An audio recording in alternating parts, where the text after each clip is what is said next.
All right, so now we're going to watch. Oh yeah, Jimmy Dore exposed some Ukrainians. I don't know if I should say the word because YouTube might not like it, but he exposes a battalion in Ukraine that we're giving money to, even Canada, right? We're giving them the 8 out of the 10 tanks we have. But anyway, so and everyone just skimming the money from the war. Everyone's involved because they can just steal money. Anyway, so yeah, so he talks about these people that everyone in the world sending money to defend. From mate.substack.com, and we're talking about the Azov Battalion. You know, they're the Nazi battalion in the Ukraine's army, and now they're going to drop their neo-Nazi insignia. Right? Isn't this nice? The Azov Battalion has removed a neo-Nazi symbol from its insignia that has helped perpetuate Russian propaganda about Ukraine being in the grip of far-right nationalism. So what they're doing is they're saying, boy, people have been getting the wrong idea about these Azov Battalion guys. They think they're Nazis just because they wear these Nazi things. It's funny. This is funny. At the unveiling of a new special forces unit in Kharkiv, patches handed to soldiers did not feature the Wolf's Angel, a medieval German symbol that was adopted by the Nazis and which has been used by the battalion since 2014. Okay. Instead, they featured a golden trident, the Ukrainian national symbol worn by other regiments. On the same principles and ideological basis as the legendary Azov Regiment, we form new divisions. Every day, they become more numerous and professional. Maxim Zorin, an Azov commander, said at the ceremony on Sunday.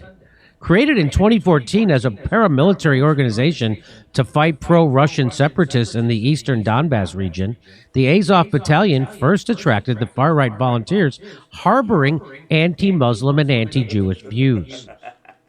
And so you tweeted this out, Aaron, one of my favorite headlines of all time.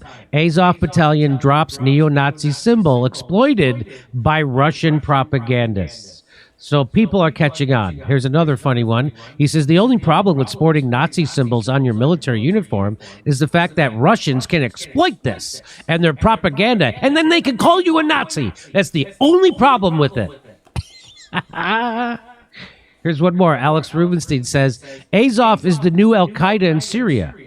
We aren't Al-Qaeda. We split from them. Sure, all of us are former members, but our new group, JSL Zahari, isn't down with that sort of thing. We still fly the black flag, but change the words on it. Now, please send us more weapons.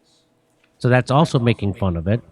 And so they're trying to so that they were making fun of is still the establishment press is trying to pretend that the Azov Battalion aren't Nazis, and the only problem was that they wore a patch that said they were. That's the only problem. That's what they're saying. Except that there actually are Nazis, and they actually did burn 39 people alive at an Odessa Union building. The background has been used by the Kremlin to justify its assertion that Ukraine needed to denazify to justify. So the fact that they actually did that, now the Russians are using that massacre, that slaughter of 39 people burned alive, for propaganda. You mean telling the truth about something? That's not propaganda. That's actually called factual reporting. Now incorporated into the National Guard, the regiment has attracted fighters from a diverse range of backgrounds. It has played a decisive role in key battles in Kiev, Kharkiv, and Mariupol as part of the nationwide resistance effort. So do you see this garbage they're saying? Here's more. Breaking Trump administration. So now here's to prove to you that that's all garbage. Trump administration plans to sell 210 anti-tank missiles to Ukraine in a major escalation of direct lethal aid. Ro Khanna tweeted out, now remember, this is back in 2018, this is dangerous development. This will only escalate tensions in a conflict that has already killed over 10,000 Ukrainians. Our government should be actively promoting a negotiated solution, not introducing more lethal weaponry. That's back when, before Ro Khanna wanted to be president.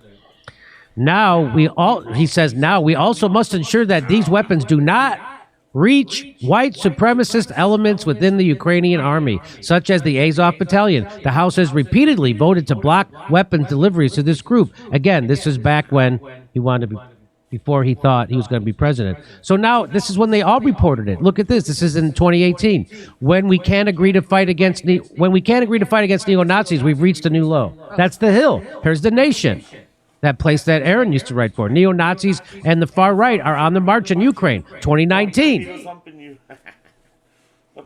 Commentary, Ukraine's neo-Nazi problem. 2018. This is in Ukraine? Salon. I could go on and on and on. Okay. Here's 2022. It says, are there really neo-Nazis fighting for Ukraine? Well, yes, but it's a long story.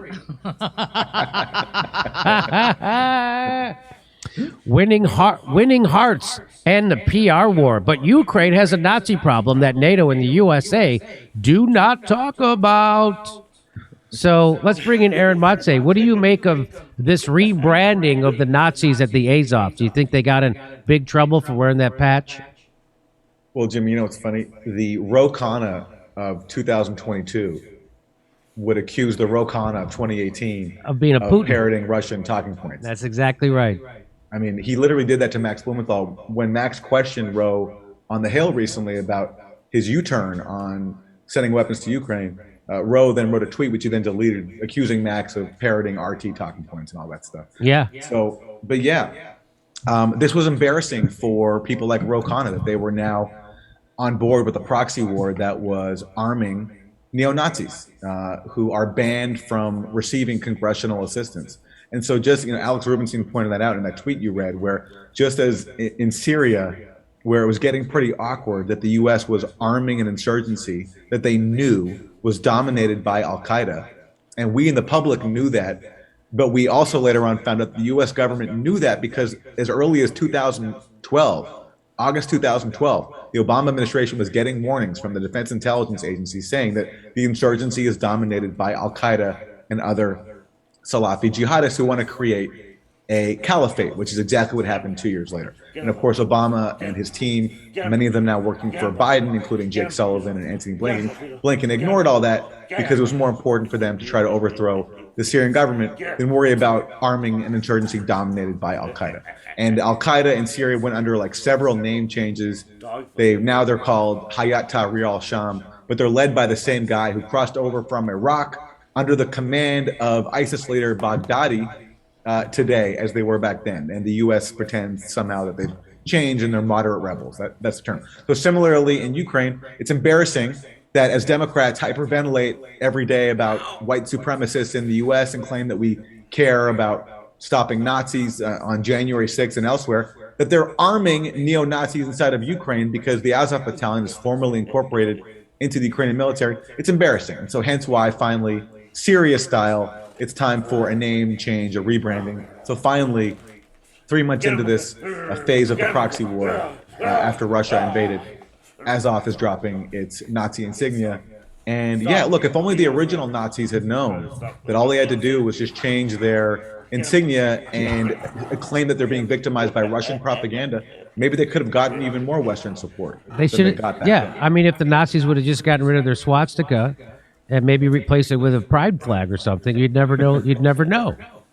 That's all they need. That's what I think Azov should do. They should just put a little pride flag on, and that'll even get even more sympathy from the shit libs, and they'll want to send more money to them. Oh, it'd be great. They probably want to.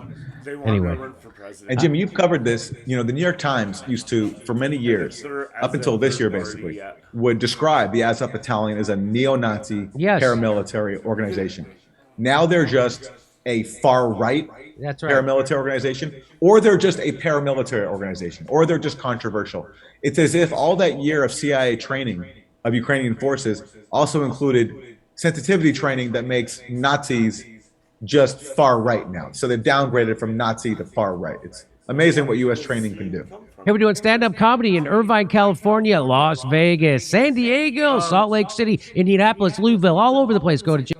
So what else is cool about the internet and stuff is, like, before, if you wanted to run for president, like you had to be a Republican or a Democrat because they own all the news organizations, including the newspapers and CNN, all that stuff, right? Like more than half are Democrat, and then you got Fox News so like before the internet, there's no way you could even run for president unless you're part of one of those parties.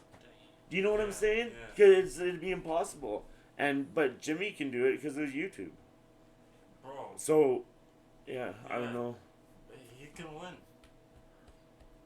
I wonder how much it would take to just corrupt him, eh? Everyone's got a price, eh? Exactly. Like, they got 100 million. Holy, he'd be. But he'd probably be honest about saying he's just bullshitting because he got $100 million, right? Bro, he's the president. He can easily ask for $1 billion. Yeah, but imagine if two people are running for president and like look at how many subscribers he has. Like that's a lot. That means like 10 million probably watches. Anyway, so because not everyone subscribes. But what was I gonna say? Fuck, what was I gonna say? I can't remember now. About God, we gotta end this. Oh no, I'm just joking. No, I remember now. Jimmy Dore, third party.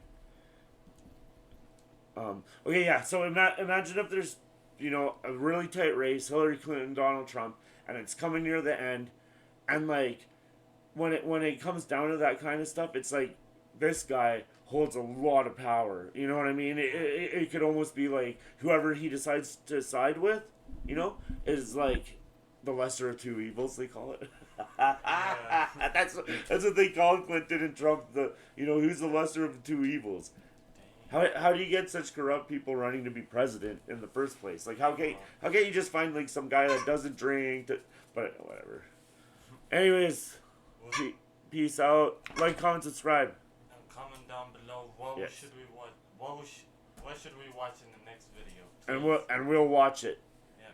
Which is what we're gonna do right now. Exactly. Have a great night. Like, comment, subscribe, and fall in love. Goodbye.